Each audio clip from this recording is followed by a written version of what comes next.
El deseado de todas las gentes, capítulo 87. Mi Padre, que es Padre de ustedes.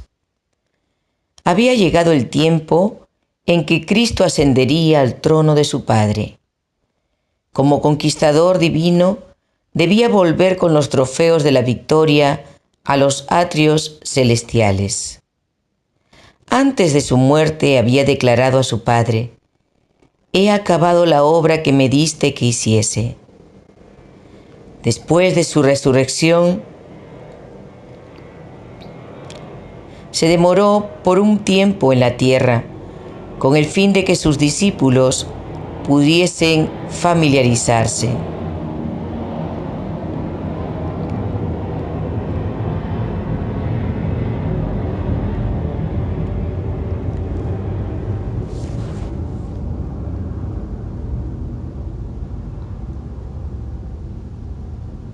Antes de su muerte, había declarado a su Padre: «He acabado la obra que me diste que hiciese».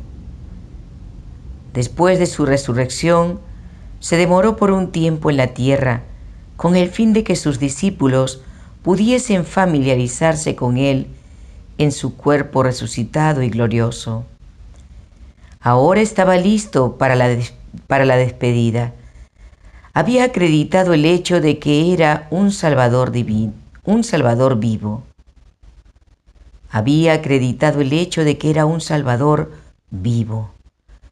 Sus discípulos ya no necesitaban asociarlo con la tumba.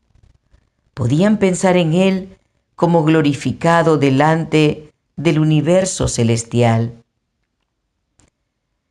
Como lugar de su ascensión, Jesús eligió el sitio con tanta frecuencia santificado por su presencia mientras moraba entre los hombres.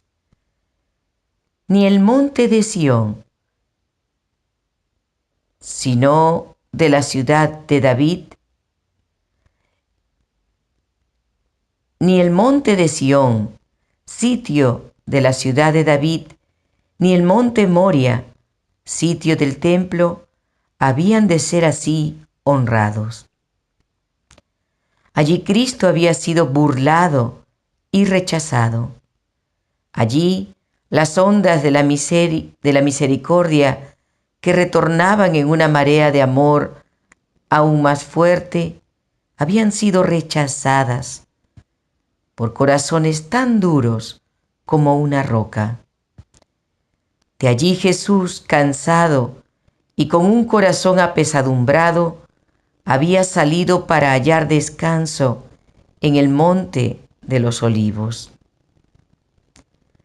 La santa Shekinah, al apartarse del primer templo, había permanecido sobre la montaña oriental, como si le costase abandonar la ciudad elegida. Así Cristo estuvo sobre el monte de los olivos, contemplando Jerusalén con corazón anhelante. Los huertos y vallecitos de la montaña habían sido consagrados por sus oraciones y lágrimas. En sus riscos habían repercutido los triunfantes clamores de la multitud que lo proclamaba rey. En su ladera había hallado un hogar con Lázaro en Betania. En el jardín de Getsemaní, que estaba al pie, había orado, agonizado solo. Desde esta montaña había de ascender al cielo. En su cumbre se asentarán sus pies cuando vuelva, no como varón de dolores, sino como glorioso y triunfante rey. Estará sobre el monte de los olivos mientras los aleluyas hebreos se mezclen con las hosanas gentiles y las voces de la enorme hueste de los redimidos hagan resonar esta aclamación: «Corónenlo rey, Corónenlo Señor de todos. Ahora, con los 11 discípulos, Jesús se dirigió a la montaña. Mientras pasaban por la puerta de Jerusalén, muchos ojos se fijaron admirados en ese pequeño grupo conducido por uno que unas semanas antes había sido condenado y crucificado por los príncipes. Los discípulos no sabían que era su última entrevista con su maestro. Jesús dedicó el tiempo a conversar con ellos, repitiendo sus instrucciones anteriores.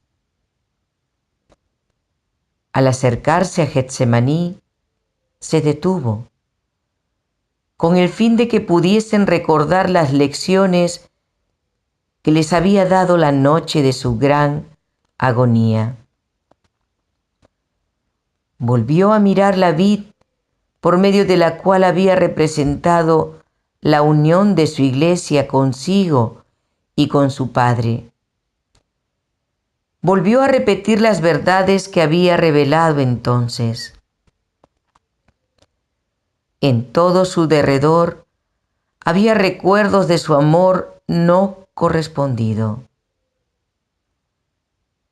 Aún los discípulos, que tan caros eran a su corazón, lo habían cubierto de oprobio y abandonado en la hora de su humillación. Cristo había estado en el mundo durante 33 años. Había soportado sus escarnios, insultos y burlas. Había sido rechazado y crucificado. Ahora, cuando estaba por ascender al trono de su gloria, mientras pasaba revista a la ingratitud del pueblo que había venido a salvar, ¿no les retirará su simpatía y amor? ¿No se concentrarán sus afectos en ese reino donde se lo aprecia y donde los ángeles sin pecado esperan para cumplir sus órdenes? No. Su promesa a los amados a quienes deja en la tierra es: yo estoy con vosotros todos los días hasta el fin del mundo. Al llegar al monte de los Olivos, Jesús condujo al grupo a través de la cumbre, hasta llegar cerca de Betania.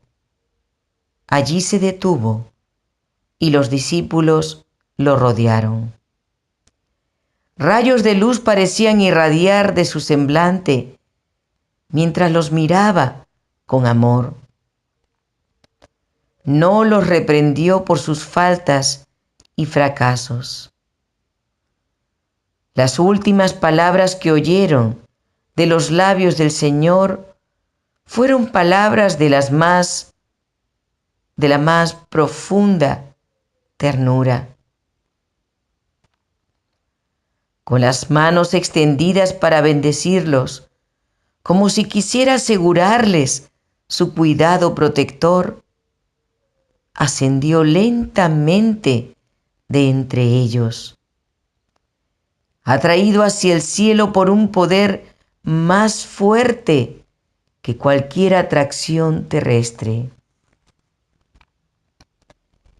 Y mientras él subía, los discípulos, llenos de reverente asombro y esforzando la vista, miraban para alcanzar la última vislumbre de su Salvador que ascendía. Una nube de gloria lo cubrió de su vista, y llegaron hasta ellos las palabras: He aquí, yo estoy con vosotros todos los días hasta el fin del mundo. mientras la nube formada por un carro de ángeles lo recibía.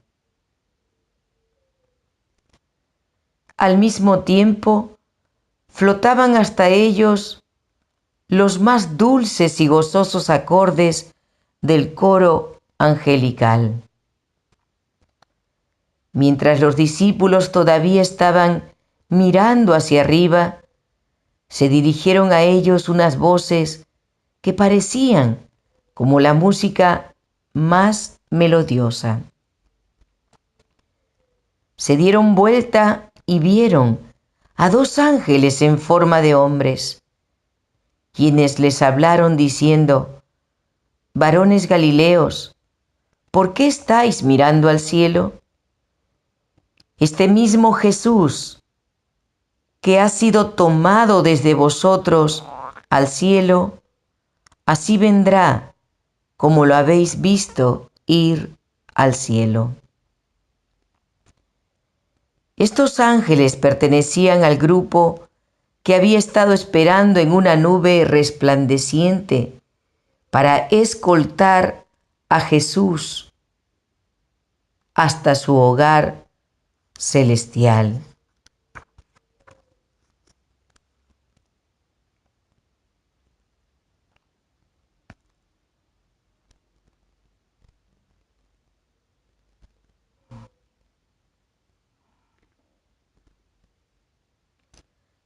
Eran los más exaltados de la hueste angélica, los que habían ido a la tumba en ocasión de la resurrección de Cristo y habían estado con Él durante toda su vida en la tierra.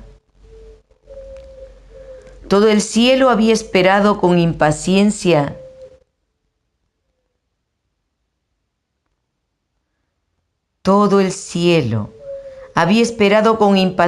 el fin de la estada de Jesús en un mundo afligido por la maldición del pecado. Ahora había llegado el momento en que el universo celestial iba a recibir a su Rey. ¿No anhelaban los dos ángeles unirse a la hueste que daba la bienvenida a Jesús?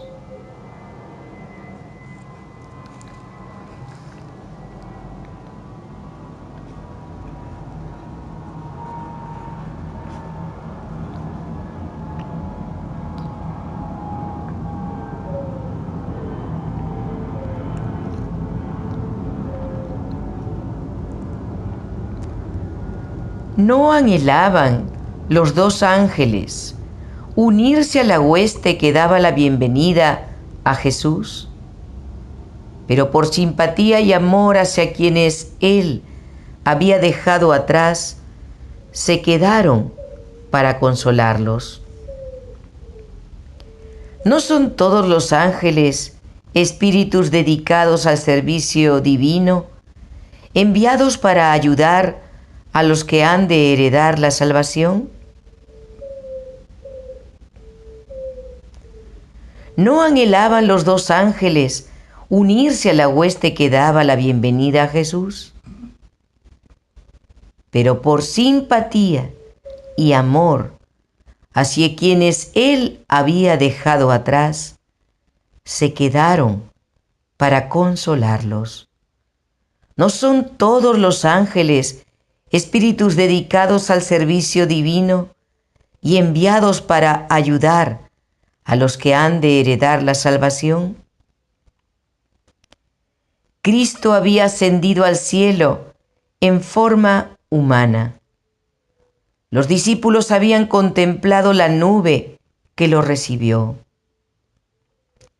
El mismo Jesús que había andado, hablando y llorando con ellos, que había quebrado el pan con ellos, que había estado con ellos en sus barcos sobre el lago, y que ese mismo día había subido con ellos hasta la cumbre del monte de los Olivos. El mismo Jesús había ido a compartir el trono de su Padre. Y los ángeles les habían asegurado y los ángeles les habían asegurado que ese mismo Jesús, a quienes habían visto subir al cielo, vendría otra vez como había ascendido. Vendrá con las nubes y todo ojo lo verá. El Señor mismo, con voz de mando, con voz de arcángel y con trompeta de Dios, descenderá del cielo y los muertos en Cristo resucitarán. Cuando el Hijo del Hombre venga en su gloria y todos los santos ángeles con él, entonces se sentará en su trono de gloria. Así se cumplirá la promesa que el Señor hizo a sus discípulos. Y si me fuere y os aparejar el lugar, vendré otra vez y os tomaré a mí mismo, para que donde yo estoy, vosotros también estéis. Bien podían los discípulos regocijarse en la esperanza del regreso de su Señor. Cuando los discípulos volvieron a Jerusalén, la gente los miraba con asombro. Después del enjuiciamiento y la crucifixión de Cristo, se había pensado que se mostrarían abatidos y avergonzados. Sus enemigos esperaban ver en su rostro una expresión de pesar y derrota. En vez de eso, solo había alegría y triunfo. Sus rostros brillaban con una felicidad que no era terrenal. No lloraban por sus esperanzas frustradas, sino que estaban llenos de alabanza y agradecimiento a Dios. Con regocijo contaban la maravillosa historia de la resurrección de Cristo y su ascensión al cielo, y muchos recibían su testimonio.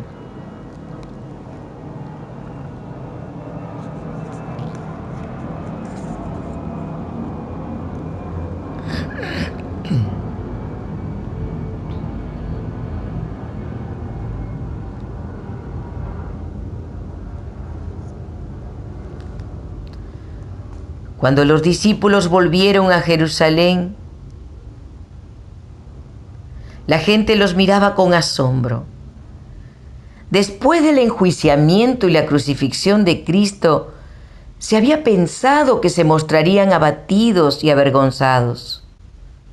Sus enemigos esperaban ver en su rostro una expresión de pesar y derrota. En vez de eso, solo había alegría y triunfo. Sus rostros brillaban con una felicidad que no era terrenal. No lloraban por sus esperanzas frustradas, sino que estaban llenos de alabanza y agradecimiento a Dios. Con regocijo contaban la maravillosa historia de la resurrección de Cristo y su ascensión al cielo, y muchos recibían su testimonio. Los discípulos ya no desconfiaban del futuro. Sabían que Jesús estaba en el cielo y que sus simpatías seguían acompañándolos. Sabían que tenían un amigo en el trono de Dios y anhelaban presentar sus peticiones al Padre en el nombre de Jesús. Sabían que tenían un amigo en el trono de Dios y anhelaban presentar sus peticiones al Padre en el nombre de Jesús. Con solemne reverencia se postraban en oración, repitiendo la garantía: todo cuanto pidiereis al Padre en mi nombre, os lo dará. Hasta ahora nada habéis pedido en mi nombre. Pedid y recibiréis, para que vuestro gozo sea cumplido.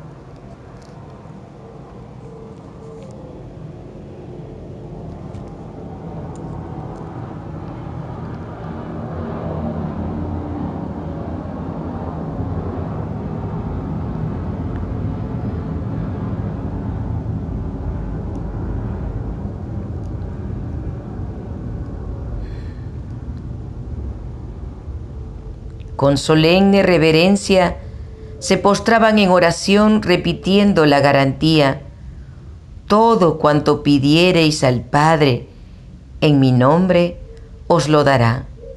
Hasta ahora nada habéis pedido en mi nombre. Pedid y recibiréis, para que vuestro gozo sea cumplido. Extendían la mano de la fe siempre más alto, con el poderoso argumento: Cristo es el que murió, más aún el que también resucitó, el que además está a la diestra de Dios, el que también intercede por nosotros. Y el día de Pentecostés les trajo la plenitud del gozo con la presencia del Consolador, así como Cristo lo había prometido.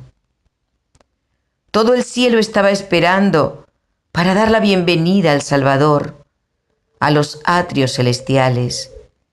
Mientras ascendía, iba adelante, y la multitud de cautivos libertados en ocasión de su resurrección lo seguía.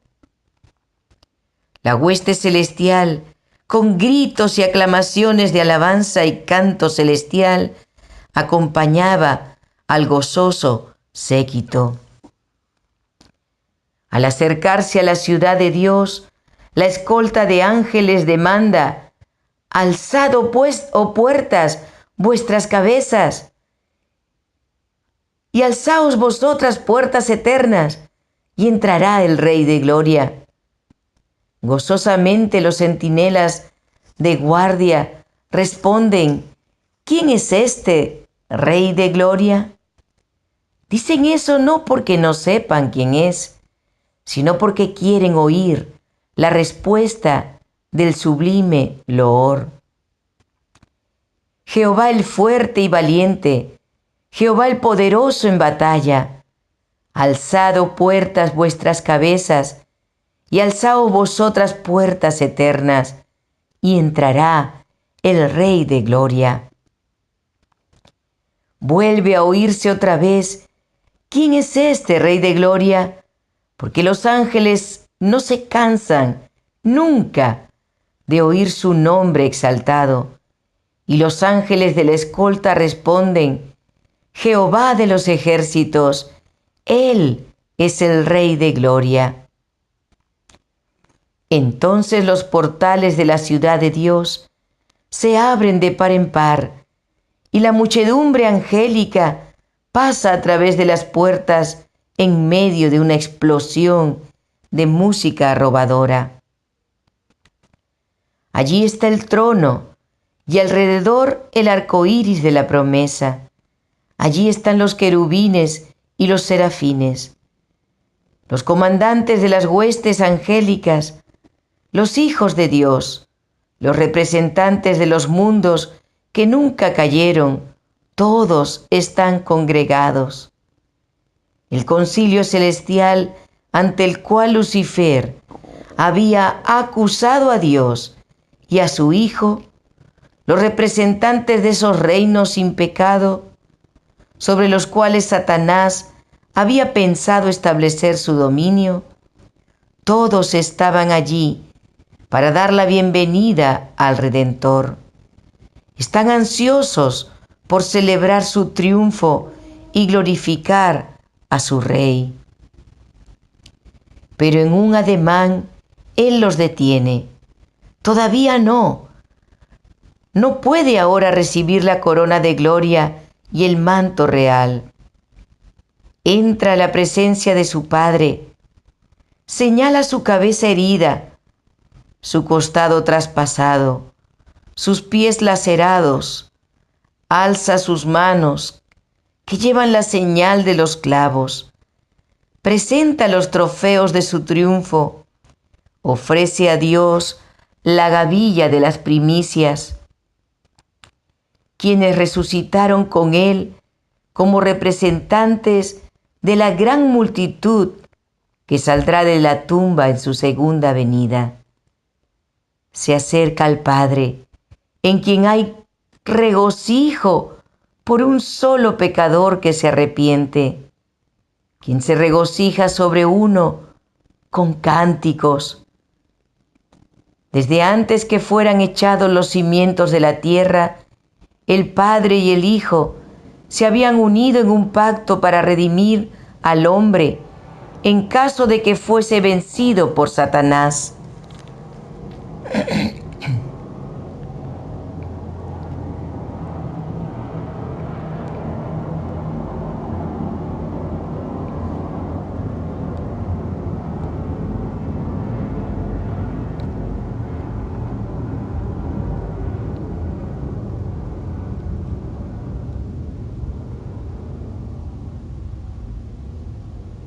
Habían unido sus manos en un solemne compromiso de que Cristo llegaría a ser el fiador de la especie humana.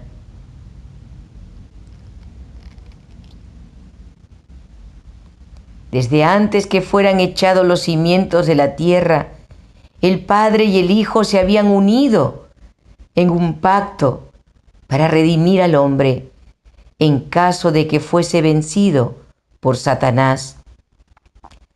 Habían unido sus manos en un solemne compromiso de que Cristo llegaría a ser el fiador de la especie humana. Cristo había cumplido ese compromiso cuando sobre la cruz exclamó: consumado es, se dirigió al Padre.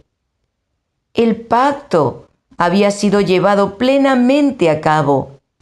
Ahora declara: Padre, consumado es.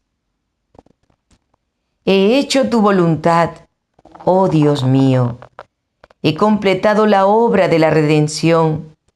Si tu justicia está satisfecha, aquellos que me has dado, quiero que donde yo estoy, también ellos estén conmigo. Entonces se oye la voz de Dios proclamando que la justicia está satisfecha. Satanás está vencido. Los hijos de Cristo que trabajan y luchan en la tierra son aceptos en el amado. Delante de los ángeles celestiales y los representantes de los mundos que no cayeron, son declarados justificados. Donde Él esté, allí estará su iglesia. La misericordia y la verdad se encontraron, la justicia y la paz se besaron. Los brazos del Padre rodearon a su Hijo y se da la orden: adórenlo todos los ángeles de Dios. Con gozo inefable, los principados y los potestades reconocen la supremacía del príncipe de la vida. La hueste angélica se postra delante de él, mientras que el alegre clamor llena todos los atrios del cielo. Digno es el Cordero que ha sido inmolado de recibir el poder y las riquezas, y la sabiduría y la fortaleza, y la honra y la gloria y la bendición.